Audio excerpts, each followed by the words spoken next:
Here's a 1-minute video explaining the function of sugar in muffin. Alright. Number one, you love the sweet taste of muffin, so it contributes to the sweet taste. Number two, the bulk. You want the muffin to be bulky, and now it contributes, is more related to the viscosity, so it contributes to the bulk. Number three, it does the magic in moisture retention.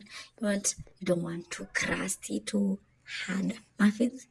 Therefore, we also want brown muffins on the top, so you do the browning of the crust. That is the work of sugar.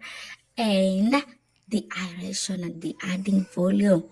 How does this happen? Well, there's a process called starch gelatinization and protein denaturization. So what happens is that sugar delays these processes by that happens mostly due to high temperatures and while during the processes of baking. Now remember to follow for more of these videos on Nuclear Moments Consultancy. Remember to hit the subscribe